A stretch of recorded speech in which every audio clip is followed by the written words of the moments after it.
Tent number 1 on the left, need your attention for service. Support those sharing food. Support them with the sharing of water and drinks.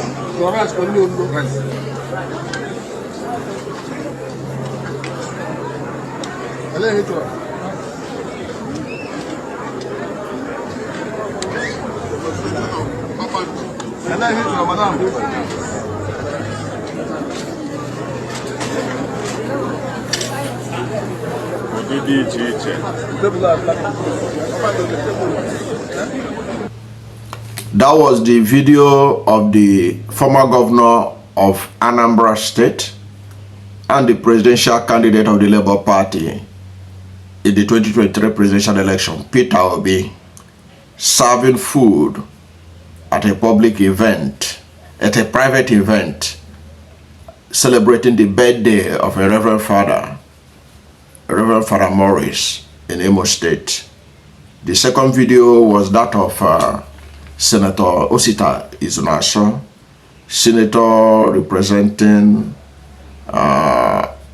Imo West, serving food to people who are not rich people who are ordinary members of the society, in an occasion to show that leadership should be about service.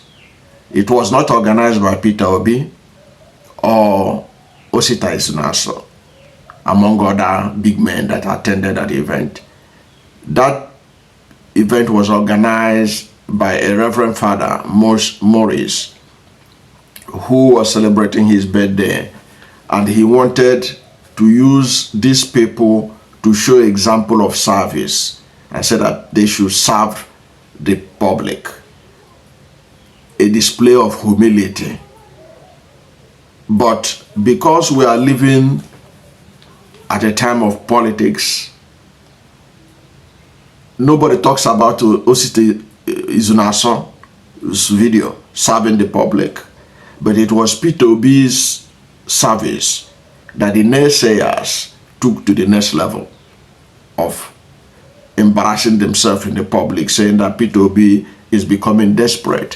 One of the most laughable among those that intervened in this matter was one Moriah Afolabi Brown, who is working for President Bola Ahmed Tinubu's television network, TVC, who wrote, he said, "They are at Aswa, official Aswa Jubat. Please allow him become president for 6 months while you take a leave of absence. Let's even see what magic he wants to do. This desperation is rather sickening." So she interpreted Peter Obi's humility, serving the public in an event that was private. It wasn't organized by Peter Obi. That is, it was a sign of desperation, and that Aswaju should allow him to run. Let us even see what he will perform. Peter Obi is not a desperate politician. Severally, he has said it that his ambition is not desperate to be the president of Nigeria. If Moriah is looking for a desperate politician, she should look no further than her principal, Aswaju Bola Ahmed Tinubu, who was so desperate that INEC has to push him across the finishing line, even though many believe that he could not have come anything near second position in that election, but a third position, if INEC was sincere to themselves. But that being said, and since INEC did what they did during the transmission of the result electronically, and the Supreme Court approved, Tinubu is the president. But in the hearts and minds of Nigerians, it was Peter Obi's election that was stolen. So if you're looking for a desperate politician, I don't think that Moriah should look further than her principal when it talks about desperation. It is the same desperation that made her principal say in the middle of his term, he's already desperate for endorsement. And as Amechi put it, forcing governors to defect to his party or they will suffer some consequences. So that's a sign of desperation. Now, Peter Obi has also responded to those who accuse him of being desperate, saying that it was not desperation, he wasn't desperate, that is just a sign of humility that led to what people are talking about, because the event that he attended was tagged Jubilee of Hope, which was held last week, and I think it was the birthday of Reverend Father Morris in Imo State. And Peter Obi said that it was not an event about publicity, but rekindling the spirit of compassion and service in leadership. Peter Obi, in his reaction, further noted that the event was private and he had not invited the press or publicized his attendance, but some third sources or third parties apparently shared the videos and photos from that event. And Peter Obi wrote in his verified Twitter handle, as expected, the usual naysayers and paid agents went to work trying to twist something sincere into something political. Very well, perfectly captured by Peter Obi. Because the truth of the matter is that Peter Obi is known for his humility. Peter Obi had been handling his own luggage at the airport by himself, right from when he was governor, when he was director of banks, when he was chairman of banks. That's his nature. He's a humble person. And you don't acquire humility in old age.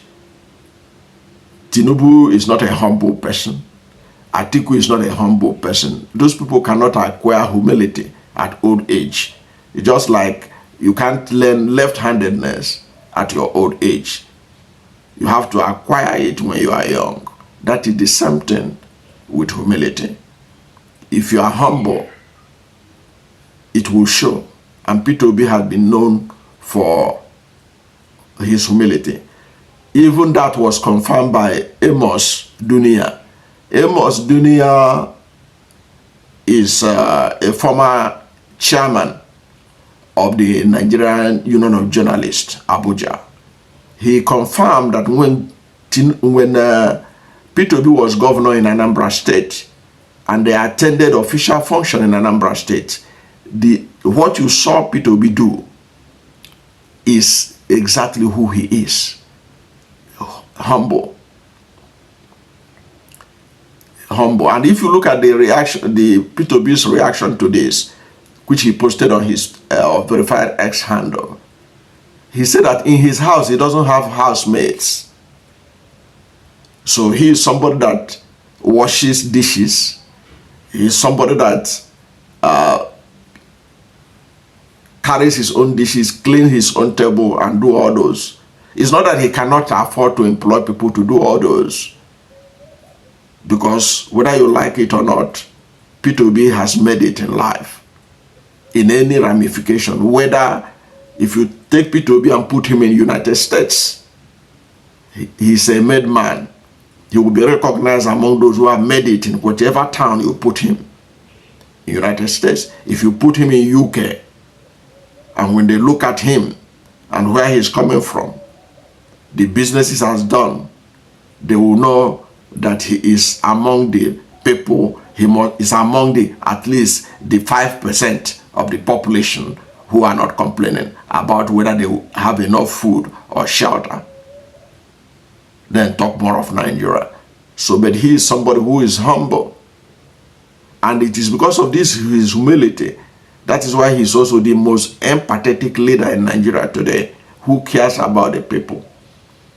He is the one that will be the first to visit those who are visited by human or man-made disasters. Even when he was governor of Anambra State, there are pictures of him, P2B, literally swimming through the flood to inspect what was going on. Only very few governors can do that during his time. Even right now, no governor will enter the flood the way P2B did at the risk of his own life to inspect the damage that was done by flooding at that time. So that shows you this is a man who is empathetic. This is a man who is sincere. This is a man who cares for the public. And whatever the public is suffering, he feels the pain. He could understand it.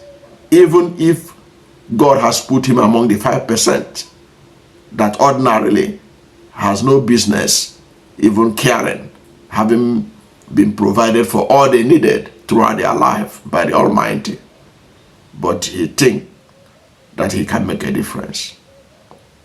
And that's why he's doing what he's doing.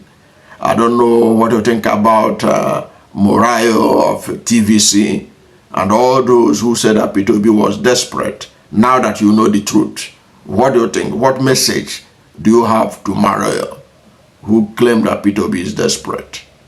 What do you have to say to her? And all those who are spreading false information that P2B was trying to show desperation for leadership, even when he has said it severally that he's not desperate to be the president of Nigeria, but he's desperate to see Nigeria work. Whatever is your position, let's hear from you at the comment section. Thank you for watching this video.